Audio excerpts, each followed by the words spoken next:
I had a judge walk out of chambers once, and she said, Mr. Staszak, I have to tell you, I'm friends with your wife on Facebook, and I've been to your house. You answered the door when I was campaigning.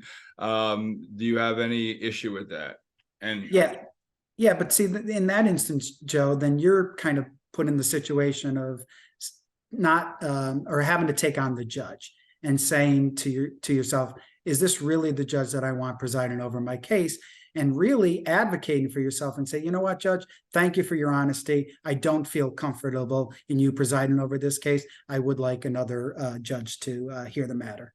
I let it go. A couple of the bailiffs kind of got chummy with, and they're like, you don't want the other judge, and this one's she's smoking hot, and she was, and I said, no problem, it's all good.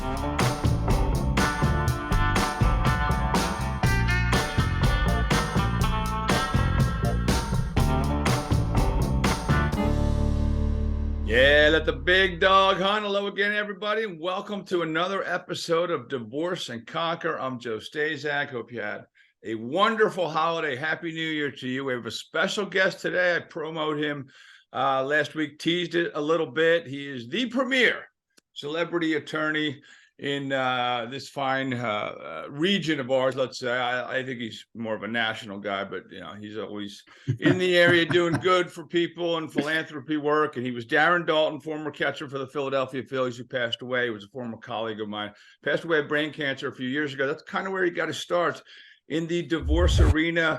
Weir, Greenblatt, Pierce, LLC. He did my second divorce, my most recent. Brett, welcome to the show, man. Thanks, Joe. Happy New Year. Thanks. Happy New Year.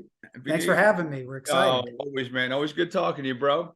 Thanks, man. All right. Well, I know this to be true, and we talked about this a little bit. It's after Christmas, and it's January, and it is believed to be divorce season. Divorce filings are up in January. I think obviously you can put that together. People wait till after Christmas, stay together with the kids, don't, do anything disconcerting for the family, and then deal with it in January. And you found that. Now, let me ask you this.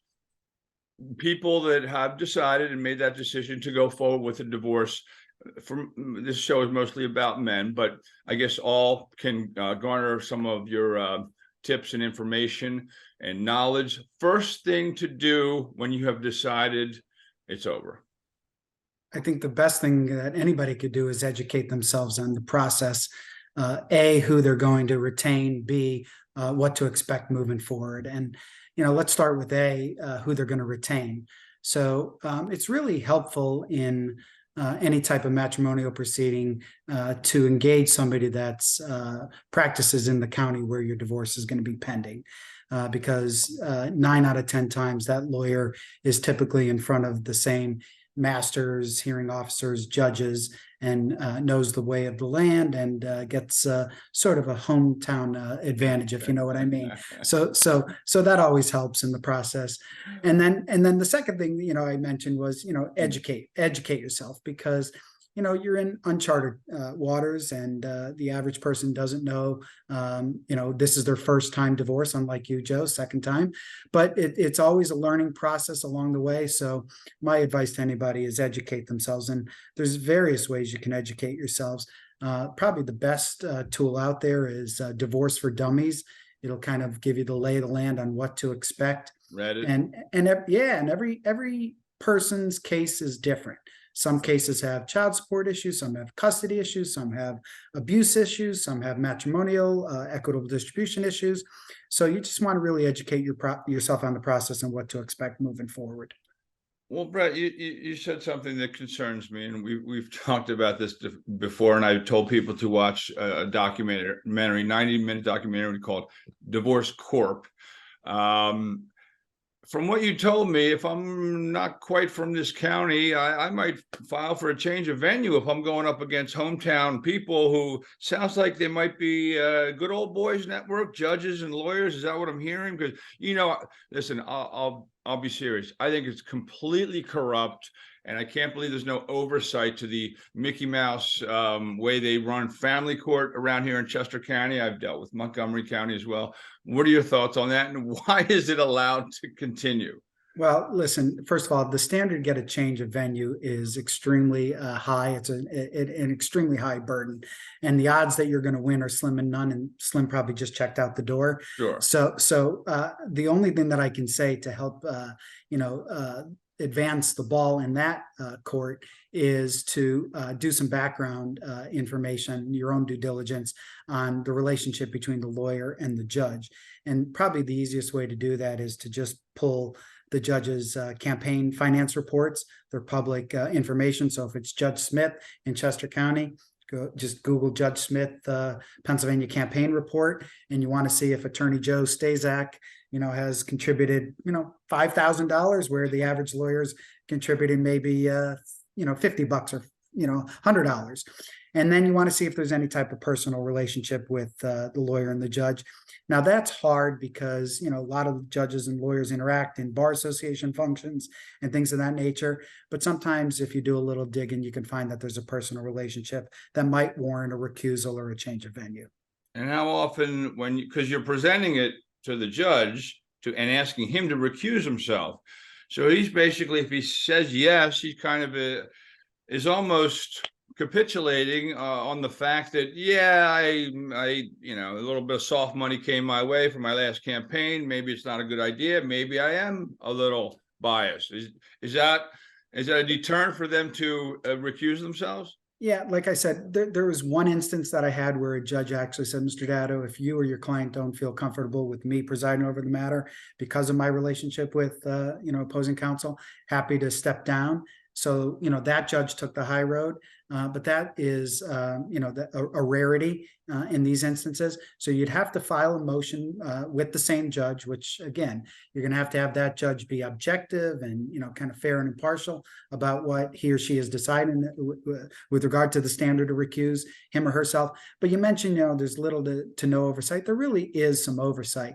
You have a judicial conduct board that overlooks all the judges. So if the judges are not playing nice in the sandbox, you always have remedies to go to their bosses, so to speak. And then you have other judges in the county where you can appeal to them through various motions and try to just protect your own interests. I had a judge walk out of chambers once, and she said, Mr. Staszak, I have to tell you, I'm friends with your wife on Facebook, and I've been to your house. You answered the door when I was campaigning. Do you have any issue with that? And yeah, but see, in that instance, Joe, then you're kind of put in the situation of not or having to take on the judge and saying to yourself, is this really the judge that I want presiding over my case? And really advocating for yourself and say, you know what, Judge, thank you for your honesty. I don't feel comfortable in you presiding over this case. I would like another judge to hear the matter. I let it go. A couple of the bailiffs kind of got chummy with, and they're like, you don't want the other judge, and this one's she's smoking hot, and she was. And I said, no problem, it's all good. And that leads me to my next question, because we talked about difference in judges, difference in pre-show lawyers, some maybe being better than others, and is that what you're looking for when you're sifting out and going through the process of finding a judge? Because a lot of it to me seems formulaic. Can you get an advantage by a lawyer who is perceived as better or a very good lawyer? Well, I mean, obviously, if that lawyer is practicing in the county all the time, then there is some sort of hometown advantage to that. But my number one advice to anybody who's going through the process is to hire a lawyer that's within your budget. And the best way that you can manage that is to go get an initial consultation with the lawyer. Some lawyers will give a free consultation. Some will charge up to $300-400 for their hour of their time. But then you want to ask that lawyer up front, day one, based on everything that I've said to you and what you know and your experience, what is this going to cost me? And don't just ask for it verbally, ask for it in writing, ask for an actual budget. So how much is the child support aspect of my case going to cost? How much is the custody, and so on and so forth. Now, you know, in defense of the lawyer, because I am one, you know, it's tough to always estimate what it's ultimately going to cost the client. And the client has to realize that this is a budget and an estimate. And sometimes factors outside of the lawyer's control will increase, you know, the fees. But if you can get that budget up front from the lawyer, and if the lawyer has no problem giving one, then kudos to the lawyer, because then, they're kind of mapping it out for you. And then you kind of say, okay, based on what I've heard about this lawyer, based upon this lawyer's experience in the county, based upon the budget, this is the right lawyer for me. Return on investment, because after I went through three, and I went for a very high price, not that I wanted to pay more money, but I almost kind of in my brain, either subconsciously or consciously thought, well, she must be worth or commensurate with what she charges per hour versus a guy who was $300 less per hour. And it was backfired. But is there that much of a difference between this lawyer over here charging $250 an hour or the one that charges $550 if most of it is formulaic? Well, some of it is formulaic. The child support guidelines and alimony are formulaic. As to the other issues, having somebody who is more experienced and more expensive may be a good thing, but it's not always a good thing. And the number one thing that I would look at is that $200 an hour lawyer, is only he or she practicing in matrimonial work? Because typically that $200 to $300 lawyer is doing everything. They're doing wills, they're doing estates, they're doing criminal cases, they're doing small civil suits, and they're dabbling in matrimonial work. Versus the person who's $500 an hour, this is what they do all the time. So you really do want somebody who only practices matrimonial work, but $500 an hour is a high rate, and it has to be worth it based upon your assets and your given set of facts.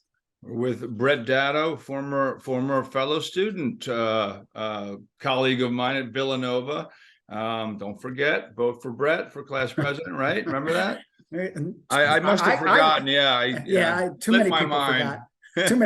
Too many people forgot. There were 5 candidates. I think I finished 6. So I think too many people forgot. Man, I'd voted for you if I could go back and do it. He's with when he represented me in my second divorce, Weir, Greenblatt, Pierce, LLC. Brett, what are some, now you kind of got out of the divorce arena, and you were one of the few lawyers I talked to that seems to, I know you do have a conscience, and you found it hard to charge what lawyers charge when the clients are just throwing good money over bad, or whatever that expression is, to again, and I did it. I think I spent 3-4 hours with a master trying to get an iPad. I could have bought like 5 iPads. Right. What it cost me that day. That was ego getting involved. And what do you tell your clients? You also have to be kind of a manager and manage egos. And are you kind of the voice of reason, or because some lawyers are just let them fly, and they want to kick up a lot of scuttlebutt and because it extends everything, and then that's equates to this. Yeah. So listen, I've been doing this for 32 years, and I'm going to say this not to pat myself on the back, but for the education of your listeners. I've been ranked the last, I think, 12 years in a row as a super lawyer. And the reason I say that is not because I'm a super lawyer, but because colleagues of mine think that feel as though I act professionally and in the client's best interest and do the right thing by them. So if your peers are nominating you, then that's obviously a good start. And the reason that I have been fairly successful in my 32-year career is because I look at the client situation and what's at issue and the budget, so to speak, of the client. And I don't nickel and dime a client, and hopefully most lawyers shouldn't do the same, because I don't charge for every phone call. I don't charge to send an email if it's, hey, Joe's asking, hey, Brett, is there a status on the case? And I say, hey, Joe, it's all quiet. I'm not going to bill you for that. Wow, that's unusual. I got to be honest, it's unusual. But you know what, Joe? Then when you get your bill and you remember, geez, I spoke to Brett 2 or 3 times and it's not on the bill, and I was emailing him a couple times and it's not on the bill, then Brett's doing right by me. And absolutely. And I will refer you out to like everyone I talk to. However, you talked about, telling the client and putting the client in his or her place. I will say to the client, if the client's constantly texting me, emailing me constantly, then I will have to say to the client, hey, listen, just so you know, I charge. I'm trying not to charge as much as I have to. Why don't They're you? abusing the contact, yes. They're abusing the contact because they see that in some instances I'm not charging. So what I recommend to the client in that instance is one-stop shop, and just send me one email with all the things that are going on. I'll address it, and then I can bill in one instance as opposed to just being all over the map. What do you tell guys that are new to the divorce process about the playing field? Because I always thought and still believe that it's slanted in the women's favor because, the children often, maybe judges lean more towards keeping the children or giving more custody to the mother. And in a lot of situations, that's fine. This isn't about being fair. One thing I learned is, and the judge ripped me up and down once for saying, yeah, this isn't about, equality and being fair. It's what's in the best interest of the children. But that's, you're already kind of entering with a little bit of an uphill battle, I think. And then you have the false accusation possibilities. Not everyone does it, but I've seen it, been through it a little bit. What do you do to prevent that, or to at least keep it contained? Yeah. So I think judges are, for the most part, trying to level the playing field and getting away from, the woman as the homemaker and the caretaker of the children. And my best advice to anybody, whether it's a custody case, a support case, or equitable distribution, or protection from abuse, because you just mentioned, that. Is to document things. So show that, you are a good father. Have pictures, videos, friends, relatives to come forward to substantiate who you are, because your word is going to be the same as her word. Your word's going to be something to the judge. Judge, I'm a good father. Her is judge, I'm a good mother. But if you can have independent proof, third-party proof, whether it's from a friend, a family member, bias issue maybe, but then you have photographs, you have videos to show and document that you're a good person, that goes a long way with a judge. With respect to abuse, yes, there are false allegations made all the time in the hopes that the spouse who's making the accusation will get the other person out of the house, and then they'll have control over things. And in that instance, video camera, eyewitness, or just some other independent documentation to show that this abuse didn't happen, the allegations are untrue. It's tough because 9 out of 10 times it is a he said, she said, but if you can get some independent proof, then more to the better. Why 3 letters? PFA, protection from abuse. Why is it there is due process at some point, but initially it's like crying molestation or sexual abuse of the children. Child Protective Services, I think, once they hear that, boom, they separate whoever the accused is until they have hearings and they investigate. So that, to me, that opens up the door for, hey, I'm pissed at my husband, he's molesting the children, and his world gets turned upside down. It might straighten out when all's said and done, but for initially, and that is so ridiculous, because I get why they want to err maybe on the side of caution, because there are some cases that maybe that's happening, but the father, probably it could come out in the papers, he could lose his job, all because of allegations and speculation. It might take him a while, a year to fight this. Why is that allowed? Yeah, so it is a low threshold to get an initial temporary protection from abuse order in Pennsylvania. And then the law says that you have the right to due process in your hearing within 10 days. And my number one advice to anybody is prepare over those 10 days, read the allegations, see exactly what the wife is saying or the spouse is saying with respect to what the allegations are. And then on day 10, be prepared to defend your interests, because what happens is a lot of people will go in, the case will get continued because they feel like they need more information, or they're just not ready, or they'll let the process play out. But I would put, the other spouse's feet to the fire. If you're saying that I abused you, then you prove it within 10 days, because I want back in the house because I didn't abuse you. But like I said, every case is different. You do see false allegations. I had one case, Joe. It was the Please tell that story. It was the most remarkable case I ever had. I was representing an architectural firm in Philly, and long story short, one of the architects called me and said that he was served with an emergency petition to take away his two boys, ages 6 and 8, on allegations that he had inappropriate sexual relations with the boys over the weekend and used certain toys in the process. And I'm going to keep it clean. Sure. And I'm just meeting this client for the first time. I don't know if if these allegations are true or not true. But like I said, tell me about your history. I saw his videos, photographs. I talked to his relatives. I talked to his then girlfriend, and I got really the picture of who this person was as opposed to what the allegations were.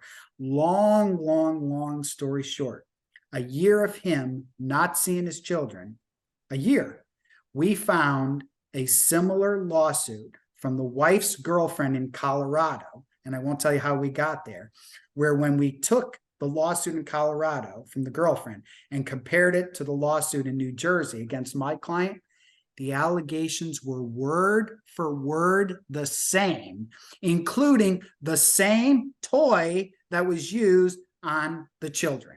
So they just changed the names, and it was the most outrageous thing that I ever handled in my legal career. We wound up suing the wife who made the false allegations. We sued her lawyer for copying the allegations from the complaint in Colorado. And unfortunately, my client didn't see his children for a year.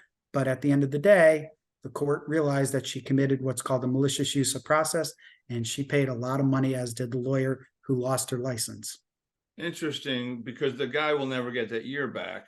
So, correct. And that's kind of my point is you can get some kind of compensation, but your reputation in that year is ripped apart until you're, vindicated and you lose the children. It's not criminal. It's a civil situation. Is that correct? Like there's no criminal charges that could be filed against this female or whoever acts that way? So filing a document with a court of law is swearing under penalty of perjury that the allegations are true and correct. So there are perjury statutes in both Pennsylvania and New Jersey, as well as statutes on unsworn sworn verifications to law enforcement and law officials that could get you in criminal harm's way. The odds that a prosecutor or a criminal agency are going to take the case are slim. We did refer it, this particular case, because it was just outrageous that it was just clear perjury, that the complaints could match one another word for word. The district attorney did nothing with the case, but there are criminal ramifications that potentially could happen. Any reason why the district attorney let it go? District attorneys, bar associations, the disciplinary board, they don't like to get involved in civil disputes. And this was one where I said to them, this isn't your average civil dispute of he said, she said, and maybe this happened and maybe it didn't happen. This is clear, outrageous, perjury based on what was filed in Colorado, and you compared the two. But they have bigger fish to fry, and they didn't want to make an example in this particular case. But I have seen it happen, but it's rare. Interesting. I do want to point out for the listeners that a PFA is a civil matter. However, if you violate the PFA, it becomes a criminal matter. So actually, you said a PFA is civil. The actual terminology, it's quasi-criminal. So quasi-criminal.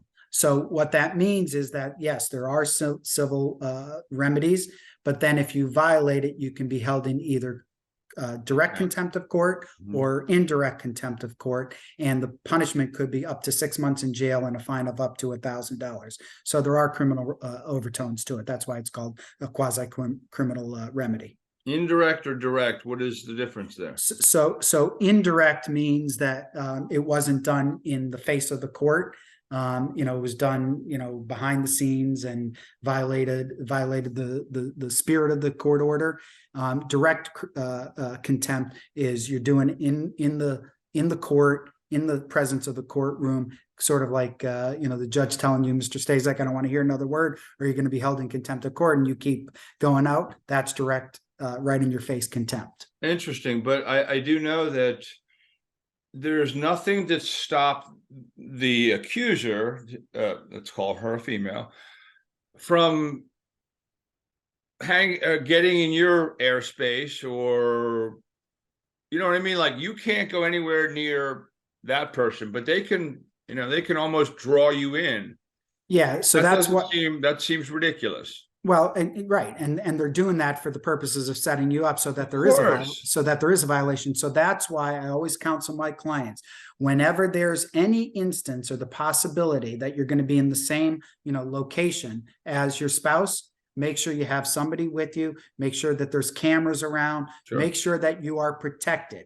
And the day that there is an allegation against the spouse that they violated the order, then you go run to that convenience store or that school or wherever it was, and you get that video footage to show you did nothing wrong. Gotcha. All right. That's good advice. You mentioned perjury. I laugh with some people that I've gone through the process with. It seems like there's no oversight or no penalties. In theory, there are, but everyone lies in family court and no one seems to care. Like, it can be proven that you lie, but no one's actually doing it to prove that you lied. It's just proving that their case is maybe more sound and has more validation to it, but you don't seem to get penalized for it. Yeah, and you're right. And it's one of the sad parts of the justice system that judges don't really take the lying as seriously as it is, and make an example of somebody for doing it, because probably because they're immune to it and they see it every day. Yeah, there's an old adage, how when a lawyer's lying, his or her lips are moving. So judges see it all the time, but that doesn't make it right. And I have had one or two judges over the years refer the lawyer for disciplinary proceedings, or refer the client who's lying to the district attorney. It happened once, actually, in court in Allentown, where the judge actually called the district attorney of Lehigh County into the courtroom while the wife was testifying. You're kidding. That's not kidding you. Not kidding you. You do it 32 years, you see a lot of things. And then guess what? Her answers became, instead of substantive answers, I plead the Fifth Amendment. Oh, Lord. Right. All right. Just breathe deep, breathe deep. Okay. It's funny you said that, because short of telling, and I'm not an attorney, but when I was in the process, I always believed, if I put my hand on a Bible, I'm in a court of law, tell the truth. And it supposedly will set you free. But I'm going up against someone, in theory, who's slinging this, is just slinging everything they can against me. It's not true. Right. And then here I am trying to walk the straight and narrow. Again, I'm not suggesting this to anyone, but it's almost like, why am I doing this? I'm just going to get down in the mud and defend myself. And maybe, I know it's not good practice, but what do you tell a client who's telling the truth and just getting, incoming and incoming and incoming? Yeah, that's a great question. And it happens every single day to my clients. And what I tell my clients 9 out of 10 times, because there are instances when you do want to get into the mud and just start, taking the gloves off. What I tell my client is breathe, step back, and take the high road. It's hard because you're over there and your wife or spouse is just spewing garbage that is outrageous, false, and just, the worst thing that you've ever heard in your life. And then you just want to, lash out. All right. And the judges hate that. If a judge sees you acting professionally, composed, and then when you have your opportunity, because you will have your opportunity to be heard, and you say it in an articulate, clear, concise manner, Judge, I just want you to know how hard it was for me to sit through my wife's testimony and bite my tongue. But let me tell you, everything that she said, to borrow a line from my cousin Vinny, is bullshit. And let me tell you, and let me tell you why Judge, that's not accurate, and my side of the story is accurate. You will gain much more credibility if you can say it in a composed, professional, even keel kind of manner, as opposed to just slinging mud, because judges hate slinging mud. That is so true, and that's great advice, my friend. Again, we're with Brett Datto, celebrity attorney, represented me at his time with Weir Greenblatt Pierce LLC.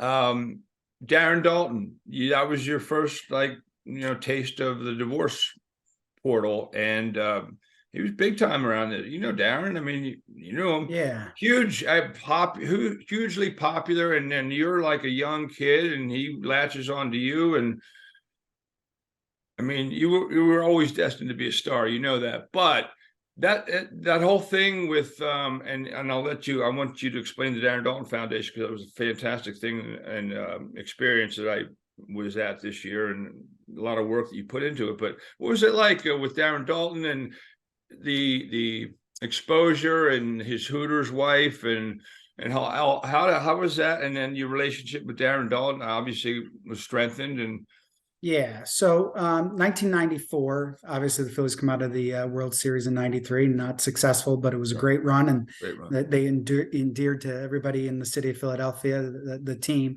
So I was fortunate enough to represent Darren in his divorce at that time. He was married to the first ever Hooters model, and actually it was a national story because the Phillies had been in the World Series, and literally I'm a Philadelphia lawyer going down to Clearwater to handle this case, and we get off the airplane, and there's microphones and cameras and reporters from USA Today in our face, asking all sorts of questions. But we got through it. We actually went to trial on the case, and we were very successful. There were a lot of difficult issues in the case that we were able to overcome, and so that helped me forge a personal relationship besides a professional one with Darren. And then fast forward to 2013, he's doing a show in Philadelphia with Joe DeCamara, one of your former colleagues, talking baseball with Dutch, and on 97.5. And I get a call, from Matt Nahagan, who was the station manager at the time, your boss, saying, "Hey, something's going on with Darren. He's slurring his words, and we don't know if he's drinking or something." That's how it started. True story, because I negotiated the contract with 97, so that's why Matt was calling me. So we took him over to Bryn Mawr Hospital. I told Matt to get him over to Bryn Mawr Hospital, and they did a quick CAT scan, realized something was wrong, got him down to Penn, and next thing you know, he's got 2 brain tumors called glioblastoma. They did emergency surgery July 7th of 2013. And then we started the Darren Daulton Foundation to give back to all the people that had supported Darren throughout his playing career. So the mission of the foundation is to help financially support people and families that are affected by the same type of brain cancer as Darren. So if you have glioblastoma or a primary malignant brain tumor and you can't afford your monthly expenses, then we'll step in, and if you apply for a grant, will help pay your expenses. So we do about 5-6 fundraisers a year. Our biggest ones are celebrity bartending and golf tournament over Columbus weekend. Dude, that was awesome. Yeah, we had 25 current and former Phillies, and we hit a grand slam, pun intended. And so, we try to do the right thing for people that are less fortunate. And it coincided. They had just knocked off the Cardinals in the first round. So this year's team started to make a run. And it's nice to see that I covered the 93 team in that World Series. David West was part of that team, left-handed reliever. He recently, I think he's the latest to die of brain cancer. I think there's 6 people now tied to brain cancer, and they've died from it. They were involved with that team, and there's speculation that the vet and maybe a chemical in the AstroTurf. What do you think about that? Yeah, so I've been asked that question about 7 million times. Sorry, that's okay. Well, I've never asked it. You've never asked it. So 7 million and one times. And I actually was interviewed by the Philadelphia Inquirer. You can Google the article. It's an interesting article because the Inquirer did a scientific study of all of those issues: AstroTurf, chemicals, the Veteran Stadium, so on and so forth. And the bottom line is, we'll never know. Is it a coincidence? Probably. Is there some link? I don't know. Everybody's looked into every possibility for what the cause could be. It wasn't just, necessarily the 93 team, because you had people back to Tug and back to That's right, other, Tug. Mm-hmm. yeah, back to Tug and others 80 team, yeah. That's right. So, Joe, the bottom line is we'll never know, and it's unfortunate. It is kind of interesting that it's 6 former Phillies, all Right. with the same type of brain cancer. But at the end of the day, science is never going to be able to answer that question, in my opinion. Amazing, and you do great work, man. And I've enjoyed knowing you and that foundation and that tournament. That was a blast. This is going to air probably in 2 or 3 weeks. It's most likely going to air before January 22nd. Let's throw in one football question for you, because the Eagles, it's January 2nd. They just lost to the Saints. I'm going to roll the dice and say they're going to get the top seed. How do you see this team doing this year in this postseason?